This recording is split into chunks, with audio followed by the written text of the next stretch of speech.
Hello students, welcome back Toppers Mantra. मैं चंदन कुमार हाजिर हूँ आप सबके सामने अपनी एक और नई वीडियो के साथ। तो गाइस, आज की इस नई वीडियो में हम बात करेंगे पार्ट नंबर थर्ड है ये। और ये ज्योग्राफी की सेकंड लेसन का फर्स्ट वाला है।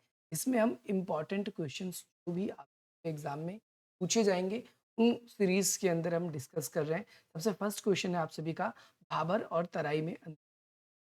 ये वीडियो मैं ज़्यादा लंबी नहीं करूँगा, लेकिन इसमें मैं आप सभी के लिए जो इम्पोर्टेंट क्वेश्चन बन सकते हैं उसका पार्ट 1 है। सबसे पहले भाबर और तराई में क्या अंतर है? तो भाबर आप सभी को पता होना चाहिए कि ये जो है प्रदेश सिंधु नदी से तीस्ता नदी जो है उसके बीच स्थित है। इसे हम भाबर कहते हैं। दूसरे नंबर पे ना आता है आपका तराई। तो तराई प्रदेश भाबर प्रदेश के साथ ही विस्तृत फैला होता है। आपको ये याद रखना है। दूसरी बात, ये एक पतली पट्टी के रूप में 8 से 10 किलोमीटर तक चौड़ा है और ये जो है भाबर के समानांतर चौड़ाई से 10 से 20 किलोमीटर। भाबर प्रदेश कृषि के लिए अच्छी नहीं मानी जाती, क्यों? क्योंकि स्लोप होता है। ये जो किनारे का इलाका होता है इसकी वजह से कृषि के लिए अच्छी नहीं मानी।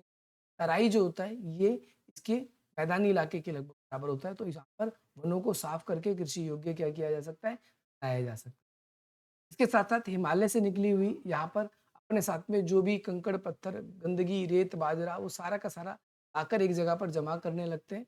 और फॉर एग्जाम्पल ये बारीक कण वाले जलोढ़ मृदा, यानी ये यहाँ से बहकर आगे बढ़ जाते हैं और उस जगह पर खेती अच्छी हो पाती है। आई होप आपको, अगर आपसे 3 नंबर में क्वेश्चन आए बाबर और तराई में अंतर बताइए, क्लास के अंदर आता है ज़्यादातर ये, लेकिन आपकी क्लास में भी आ सकता है क्योंकि आपने पढ़ा होगा 9th क्लास में भी आपको ये पढ़ाया गया था। अगली चीज़ है खादर और बांगर में अंतर। बांगर क्या है और इसके बारे में। तो बांगर प्रदेश पहाड़ के तल से ऊंचा होता है, याद रखना है। खादर प्रतिवर्ष यानी प्रत्येक प्रदेश में जहाँ पर बाढ़ आती है वहाँ पर खादर, ये पहाड़ इलाकों से ऊंचाई वाले इलाके होते हैं। ये जहाँ पर बाढ़ आता है ये वो इलाका होता है। ये कृषि के लिए उपयोगी नहीं होता, लेकिन यहाँ पर हम कृषि अच्छी कर लेते हैं क्योंकि यहाँ पर बार बार बाढ़ आती है, तो बार बार जलोढ़ मृदा के ऊपर एक मिट्टी की परत बन जाती है जो उसको उपजाऊ बना देती है। ये पुरानी जलोढ़ मृदा से बना होता है। ये पुरानी मिट्टी ही एक जगह जमा होती है, इस वजह से यहाँ पर खेती बाड़ी अच्छी नहीं हो पाती, लेकिन यहाँ पर नई नई मिट्टी बाढ़ के साथ में आती रहती है, जिसकी वजह से ये उपजाऊ होती है। यहाँ पर हम देखेंगे तो कंकरीले मिट्टी पाई जाते हैं, लेकिन पर चिकनी। ये कहाँ पर पाए जाते हैं? पंजाब के छाया कहा जाता है इसे, पंजाब के मैदानी इलाके। आपको ये भी अगर 3 नंबर में आए तो ये भी क्वेश्चन अब आप सब इसको कर। अगला क्वेश्चन, भारत में ठंडा मरुस्थल कहाँ पर स्थित है? को पता है ठंडा मरुस्थल, और इसकी मुख्य श्रेणी का नाम बताइए। तो जो कश्मीर लेह लद्दाख का जो इलाका है वहां पर आप सभी को ध्यान रखना है। कश्मीर का जो लेह लद्दाख का इलाका है वहां पर कश्मीर से लेकर लेह लद्दाख का जो इलाका है, रेगिस्तान या ठंडा मरुस्थल जो आपसे पूछा है पेपर में, ये स्थित है। दूसरी बात, यह ठंडा मरुस्थल बृहत हिमालय और कराक्रम श्रेणी के बीच में, ये कौन कौन सा, K2 और वृहत हिमालय उसके बीच में स्थित है। आपसे पेपर में पूछ ले कौन सा जो है मरुस्थल वृहत हिमालय और K2 कराकोरम 2 के बीच में, तो ये भी याद रखना है। इसमें प्रमुख श्रेणी कौन कौन सी है? लाख श्रेणी, आपका जस्कर श्रेणी और साथ ही साथ में कराकोरम, 3 श्रेणी है, को याद रखें। आई होप आपको ये भी क्लियर होगा। अगली चीज, कराकोरम कहाँ पर है? अब आपको अगर ये देखना चाहो तो आप ये भी देख सकते हो। थोड़ा सा जूम आउट, ये जो रीजन आपको दिख रहा है, ये रीजन, ये रीजन, ये जो इलाका है, ये आपका मरुस्थल का कहलाता है। अगला क्वेश्चन आप सभी की स्क्रीन पर आ गया। में आपसे पूछा गया है कि हिमालय पर्वतमाला की पूर्वी पहाड़ियों में किन्हीं 3 विशेषताओं को स्पष्ट कीजिए। पूर्व की पहाड़ी, पूर्व की पहाड़ी कौन सी पहाड़ी है? जैसे ये जम्मू,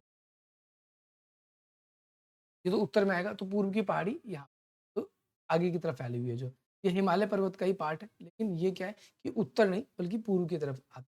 आपको पता है हिमालय पर्वतमाला अगर मैप में अगर आप देखोगे भी,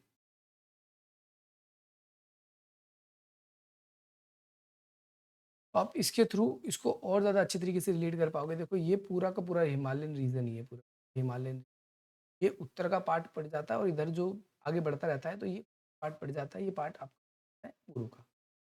ये वो इलाका है, ये पहाड़ी विभिन्न स्थानों के नाम से जानी जाती है। कहाँ पर अलग, जैसे इतने बड़े क्षेत्र में अलग अलग जगहों पर अलग अलग नाम से जानी जाती है। आप ऐसे भी लिख सकते हो आसान शब्दों में। उत्तर में इसे पटकाई बुम नागा पहाड़, मणिपुरी पहाड़ी और दक्षिण में इसे मिज़ो और लोइसा पहाड़ी। ये बेसिकली इस रीजन की बात, ये रीजन आपको याद रखना है। ये पहाड़ियों के बारे में बताया गया है कि ये नीची पहाड़ियों का क्षेत्र है, यहाँ पर अनेक तरीके की झूम खेती होती है। झूम खेती का मतलब होती है सीढ़ी-नुमा खेती, चाय की उत्पादन नुमा खेती, रोप वाली। अगला क्वेश्चन बहुत इंपॉर्टेंट है, ये पेपर में बहुत बार पूछा गया है। अरब सागर और बंगाल की खाड़ी है, उसमें स्थित द्वीपों की तुलना करनी है, तो आपको पता होना चाहिए। तो अगर आप देखो मैप के अंदर देखोगे, ये है हमारा बंगाल की खाड़ी, ये वाला हिस्सा बे ऑफ बंगाल कहलाता है, इधर वाला अरब सागर। देखो इनडायरेक्टली आपसे लक्षद्वीप और इनडायरेक्टली आपसे अंडमान निकोबार, इसमें अंतर पूछ रहा है। लेकिन बच्चा तो सोचेगा कि ये मुझसे पूछा ही नहीं गया है। को पता होना चाहिए कि जो अरब सागर यानी जो लेफ्ट हैंड पे है, देखो लेफ्ट हैंड पे अरब सागर, तो यहाँ पर एल से लक्षद्वीप, एल से लेफ्ट हैंड, आपको याद रखना है। बंगाल की खाड़ी यहाँ पर क्या है, ये राइट हैंड पे है, अरे बंगाल की खाड़ी राइट हैंड पे, और राइट हैंड से जो यहाँ पर आप अंडमान निकोबार को याद रखेंगे।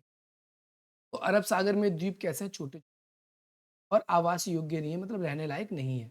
दूसरा, बंगाल की खाड़ी में जो बड़े आवास, अरब सागर के अंदर द्वीपों में कोई ज्वालामुखी नहीं मिलता।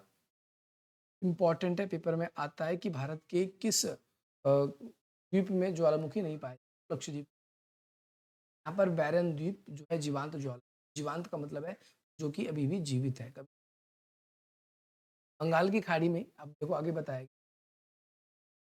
गया है, बंगाल की खाड़ी में लगभग कितने 572 द्वीप हैं, और लक्षद्वीप की बात करते हैं तो यहाँ पर लगभग 36 द्वीप है, और इसमें केवल 11 द्वीप पर ही मानव रहता है। बाकी सबसे बड़ा द्वीप इसमें कौन सा है, मिनिकॉय द्वीप है। आपसे पूछा भी गया है, एमसीक्यू में पूछा गया है कि मिनिकॉय द्वीप कहाँ पर स्थित है। सबसे बड़ा द्वीप है और ये लक्षद्वीप। इसे 11 डिग्री चैनल अलग करती है। चैनल क्या है, चैनल बेसिकली माध्यम होता है, चैनल को माध्यम बोलते हैं। और ये बेसिकली अगर आप मैप के अंदर देखोगे तो ये जो वाटर बॉडी है जो इसे अलग करती है, इस वाटर बॉडी का नाम ही डिग्री चैनल।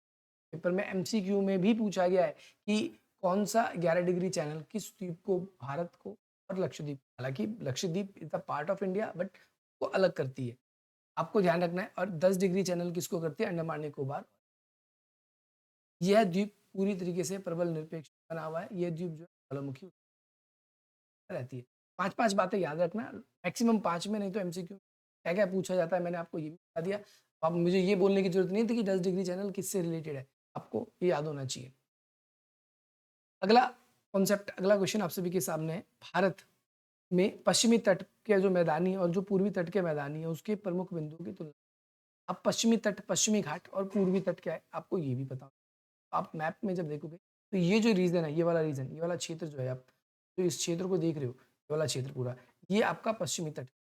और जो ये क्षेत्र है यहाँ से लेकर ये तट, तट का मतलब होता है किनारा, जो ये किनारा है, ये किनारा, ये एक किनारा, ये किनारा जो है वो क्या है, ये आपका पूर्वी तट है। आपको ये याद रखना, दोनों में डिफरेंस मिलेगा। पश्चिमी तट, अब देखो पहला डिफरेंस तो आप ऐसे ही कर लोगे कि आप बोलोगे कि इधर कौन कौन से स्टेट आते हैं, आप इस स्टेट का नाम रख लोगे। इधर कौन कौन से स्टेट आते हैं, आप इधर अब भारत में रहते हैं और भारत के राज्यों का नाम ना पता हो, बहुत दुविधा वाली बात है। तो यहाँ पर आंध्र प्रदेश आपको याद रखना, उड़ीसा, और यहाँ पर आपका तमिलनाडु।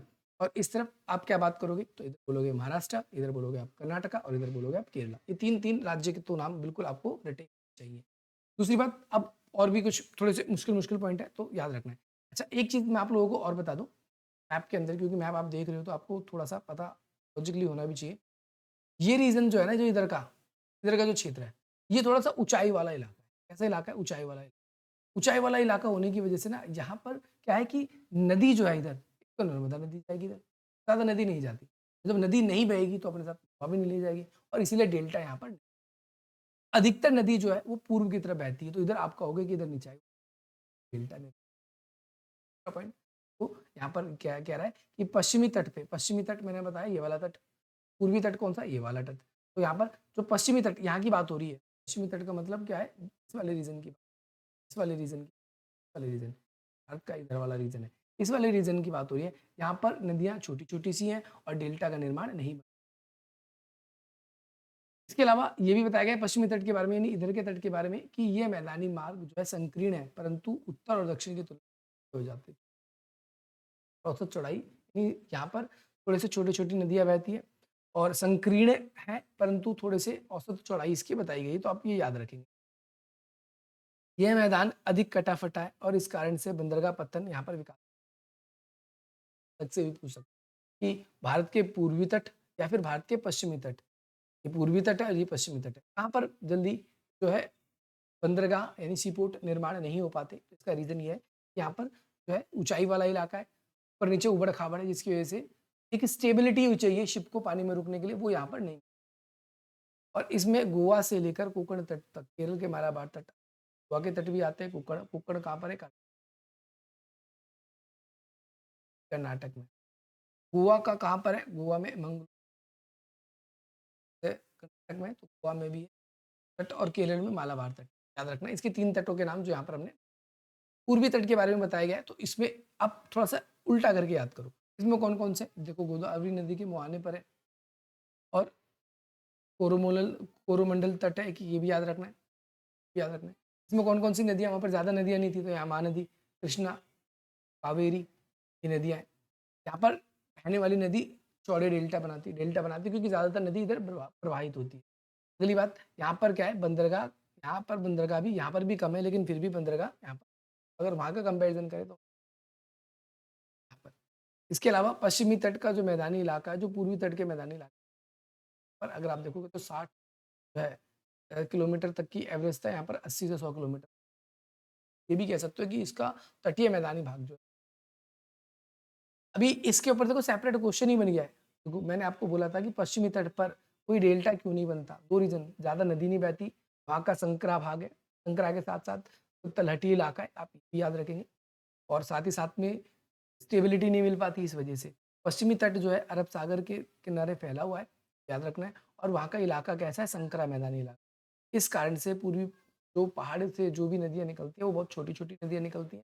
उनकी गति कम होती है और साथ ही साथ में वहाँ पर कठोर स्थल पर काम करना मुश्किल हो जाता है, इसीलिए वहाँ पर तलहटी इलाके में डेल्टा ज़्यादा नहीं बनती। डेल्टा बनाने में सबसे नदी अपने साथ जो भी कचरा बहा कर लेकर आती है, अंतिम अवस्था में वहाँ उसे वो जमा करने लगती है, इसके बाद वो दलदली इलाका बन जाता है और वहाँ पर डेल्टा निर्माण। तो ये वाला कॉन्सेप्ट आपको याद। अगला, भारत का जो मरुस्थल है, वो कभी एक समुद्र का हिस्सा था। आप ये कैसे कह सकते? पूछा गया है वैसे 5वीं क्लास कि भारतीय जो मरुस्थल है, वो अरावली पर्वत, आपको पता है राजस्थान के अंदर, गुजरात के अंदर, यहाँ पर मरुस्थल है हमारा। तो वो क्या है कि अरावली पर्वत के तट पर है, ये किनारे पर है। अरावली पर्वत के किनारे है। माना जाता है कि वे साइकोलॉजिकल ये क्षेत्र कभी एक समुद्र का पार्ट था। इसलिए 2 प्रमाण पहले अकाल में स्थित जो है कास्टक जीवाश्म पार्क, यानी फॉर एग्जांपल जो यहाँ पर एक जीवाश्म पार्क पाया गया है और उस जीवाश्म पार्क को अगर हम देखें, उसको स्टडी करते हैं, तो वहाँ पर भी जो है जलीय जीव जंतुओं के हड्डियों के अवशेष। जैसलमेर के निकट में के आसपास समुद्रों का निक्षेपण है। समुद्र सूखने के बाद जैसे हमें प्रमाण मिलते हैं, कुछ उस प्रकार के प्रमाण यहाँ भी मिलेंगे। ये आपको याद। इसके अलावा अरुणाचल हिमालय में कौन सी जनजाति निवास करती है? अरुणाचल हिमालय में अगर हम देखें पूर्व की तरफ है, जिसमें मोनापा, उफाला, अब्बर अगर ये नाम याद करने वाले हैं तो आप इसको याद कर लोगे तो वो ज़्यादा बेटर रहेगा। अभी दीर्घ क्वेश्चन है, लॉन्ग क्वेश्चन। ऐसा नहीं है कि मैंने जितने करा दिए एमसी सपोर्टिंग मटेरियल में से उतने ही है, लेकिन मैं आपका मेन फोकस है कि आपको चीज़ें रटने के जो मार्क्स हैं वो बनेंगे और क्वेश्चन इसी में से आएँगे। मैं जो क्वेश्चन बता रहा हूँ आपको वो इंपॉर्टेंट क्वेश्चन करते जाना और कुछ नहीं करना, ताकि आपके टीचर या और भी टीचर जिसका आपको वीडियो अच्छा लगता है, उन टीचरों की वीडियो देख रहे हो, अपने टीचर का पढ़ाया हुआ, अपने खुद के नोट्स का, बाकी उसको भी पढ़ के जाना। मैं मेरा जो भी है कंटेंट आप उसको करके जाएँगे, तो वो भी आप लोगों के लिए पूरा रिलेवेंट रहेगा। बाकी मिलते हैं हम आप सभी से अपनी अगली वीडियो में। जय हिंद, जय